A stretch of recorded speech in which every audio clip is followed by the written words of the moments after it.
Hello everyone, it's Katrina aka the Book Therapist, and I will be talking to you today about my May wrap up, criticism, and the future of my channel.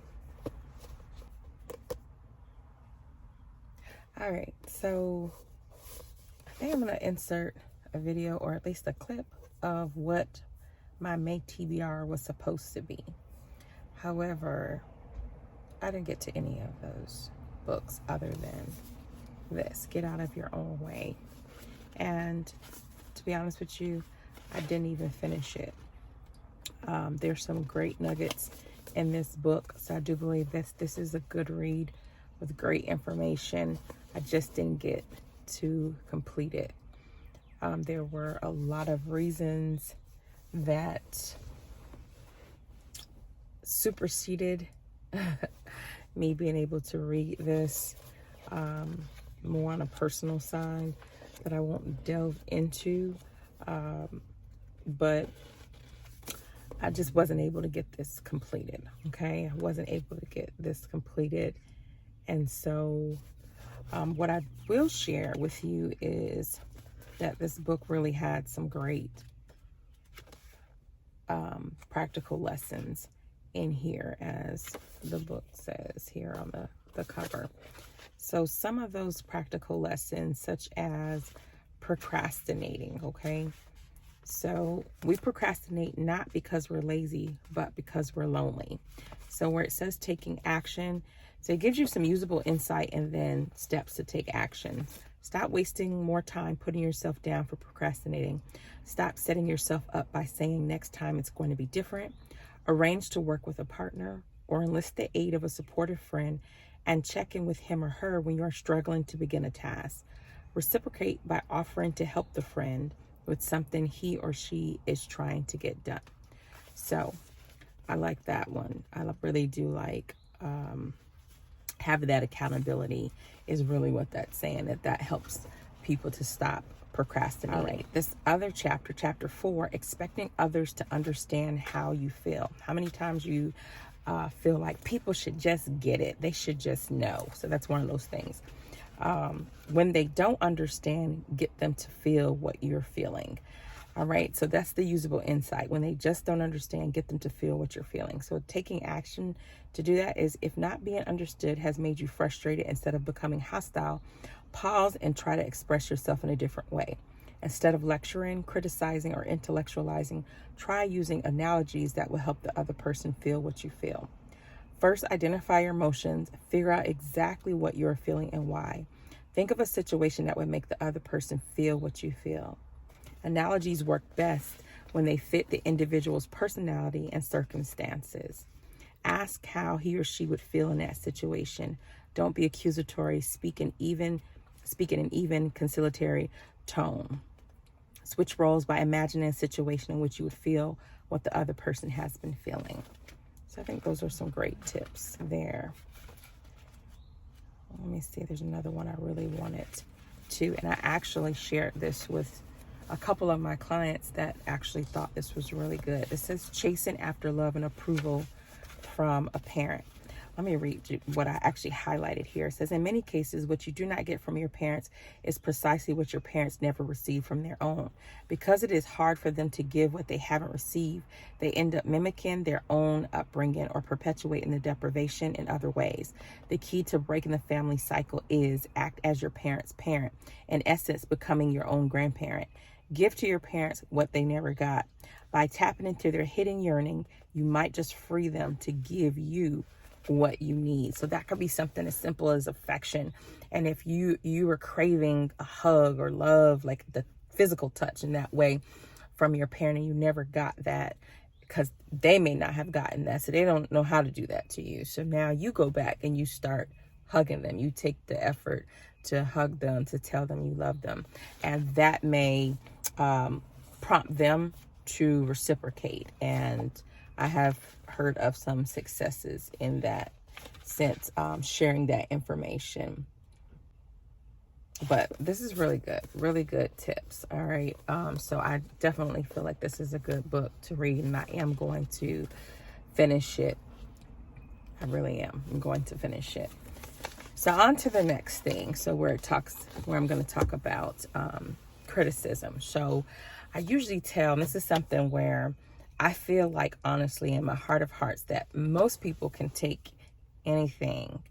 It's just a matter of the delivery of it. It's how it's delivered. It's not so much as what's being said, but the delivery of it. And so I received some criticism, which, as we know, that's like somebody's negative opinion or judgment about something that you may have done, or you in particular. And so at first, I was taken aback. So first, sometimes, when somebody's criticizing you, you take it personal or so, because you're like, oh my goodness, like somebody is saying something negative about you or something you've done. And so it really like kind of just hit me in my gut, like, oh my goodness, this is what I'm waking up to seeing this alert about this response. However, I was going to go with that. I didn't understand exactly what it was. And so then when I went to go and to address what the issue was, like I had to go back to my videos about when I show this book, you're seeing it backwards versus seeing it the way that you should read it. So I honestly did not recognize that was happening. And I'm going to truthfully, like I said, this was something that is, what do I want to say? This is one of those things where I talk about with my clients, as far as sometimes you can have a vision for something, or you want to try something new. So you get out of your comfort zone and you do it. But a lot of times, like fear, for a number of reasons, you get in your head and all these things, or the criticism, the judgment of other people, their opinions and things like that will stop you from actually stepping out and doing something new. That's something you don't know anything about, but something that you want to try. So that's one thing that I had to overcome in starting. This is not my only channel, but this is one thing I had to overcome in starting some new things, period, to begin with. So it was like, okay, this is something I want to do. This is something I want to do. This is a hobby for me. This is not something that I'm doing to be monetized. This is not anything of that nature. If it should happen, great, but that's not why I'm doing this. Honestly, it's because it's something I wanted to do, and I'm proud that I get to the times that I sit here and record a video, and it's like a step. It's an accomplishment. It's a short-term goal. It's a step for me moving forward to say, you know what, you did that, so you can keep on doing some other things that I'm doing that's not even on YouTube. So it's motivating me to keep going, and it's motivating me as I talk to my clients to say, hey, start somewhere. It doesn't have to be perfect. Just start somewhere. So that's what I'm doing, is I'm starting somewhere. So when I'm trying over here, matter of fact, I actually have a Canon G7 camera. I have that. I just don't have time to be actually sitting there, take my cards out, all that, and figuring it out. I was just like, let me record with my phone and try to learn how to edit with this. And I'm trying to do that. And I have a busy life as well. And as the comment was something as well, I don't have to upload. Well, there's no purpose in me recording if I'm not going to upload. And I guess the difference for me when it comes to opinion, like when you put yourself out on social media to begin with, you have to be open to other people's opinion. And that's not always a good thing. The reality is that for me personally, I don't have enough time when I look at other people's videos or people's posts on Facebook and Instagram, that if it's some content that I don't like, to actually sit there and tell them that I don't like. I'm actually putting this publicly for them to see and other people to see that I don't like something, or just to come across in some type of manner that's not positive. Like, I would just scroll, because that's what you can do. You can just keep on scrolling. Like, if I look at something, I don't like it, I can just move right along. But what I will say is I appreciate the comment or the criticism, because it caused me to go back and look. And this is where it comes with, when it comes to criticism, sometimes, yeah, it stings, but you got to pause and say, okay, well, is there any truth in this, or what can I do? Like, is there something that you can learn from it? So I went back and I looked at my videos, and what I realized is my videos that I record from my Android, the book, you see it backwards, but the videos that I record from my iPhone, there you see them the way that you're supposed to see the book. So that is the issue. So again, like I said, for me, I wasn't even paying that attention.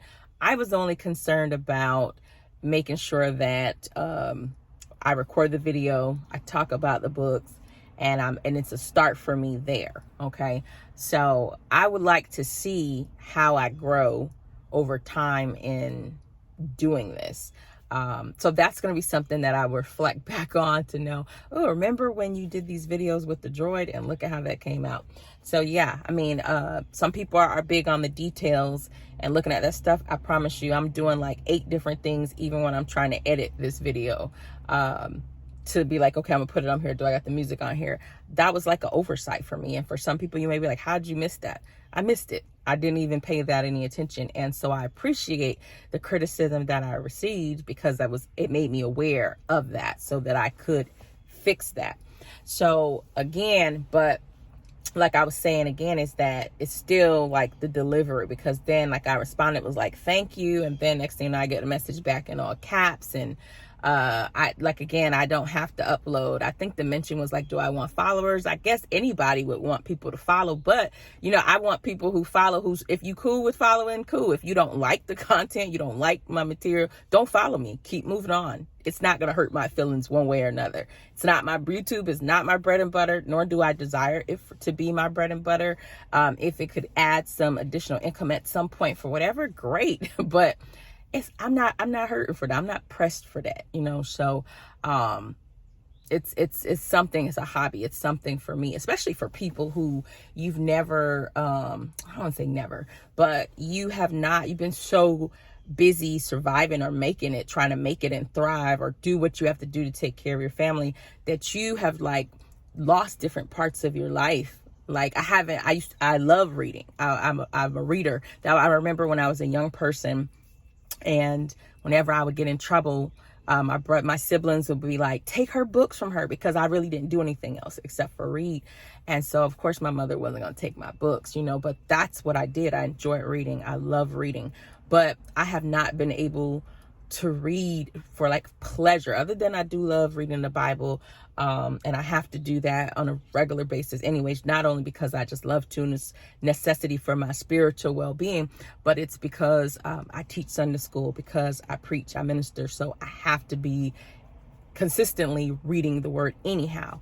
But to read other genres, to read self-help books, Sunday school book, I like thrillers, psychological thrillers. I love, just different type of romance, historical fiction, things of that nature.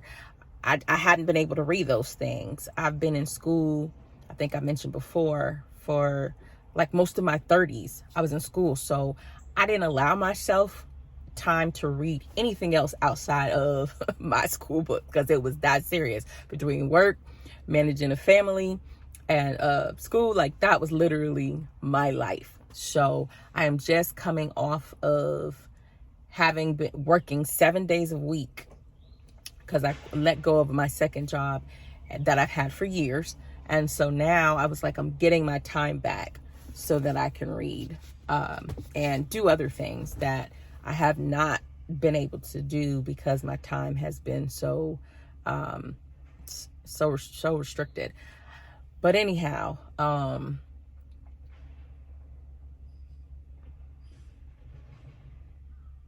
just grateful. I'm just grateful that A, I have a phone that I can use. B, I do have a camera that I can use if I want to. C, like I said, I'm not going to purchase any type of editing software, because right now, like I said, I'm like an amateur. I'm going to be an amateur right now for a while, and I'm okay with that. I'm just going to continue to try to improve my reading goals and my time for reading and making space, and not denying myself, because that's another thing too, is as a therapist, and not even so much just me being a therapist, but I so much of my time is lost trying to help other people that my time for myself ends up getting kind of neglected. And I don't even want to say that I don't get time for myself. I do get some time to myself, but like I enjoy getting my grandbaby. So when I have my grandbaby over at the house, and there's no reading no book because my attention is on the grandbaby.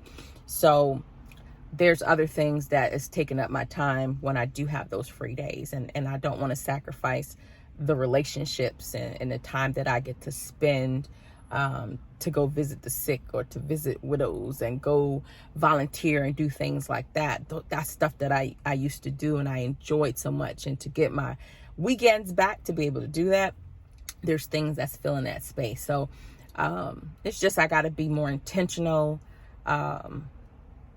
and not be so lofty too. So one of the things when it comes to like goal setting is just do something that's realistic for myself. So I think even starting this, and I think I did my first video maybe like in March or so, as far as a TBR goes. And so I saw TBRs like from people who OGs and things that's been on here, and they had tons of books, which I already knew I wasn't going to try anything like that. But I did think, based on how I would normally read when I can read, is that I can go through books like this. So, but I was trying between, I want to say between like 5 to 10 or 5 to 9. And it's March, April, May, and now we're in June. And that didn't work for me. It didn't work for me. And that's another thing. I'm still trying to get some balance with work. I'm getting an intern, an assistant. So what I believe that I'm going to do right now is I'm just going to do like 1 or 2 books. You know, I'm not going to say I'm going to do 5 books. I'm going to start lower than that and then let me see how that goes. And then I'm going to increase my reading goals. I definitely sat down and came up with some tips that would be helpful for me to improve reading. So I'll have a video about that, some tips for me to improve my reading that I intend to try. So we'll see how that goes. But if you're a subscriber, thank you so much for following me. And if you're not, I'd appreciate it if you would join. But if not, that is okay. That is your choice. But until next time, have a fabulous day and keep on reading. Take care.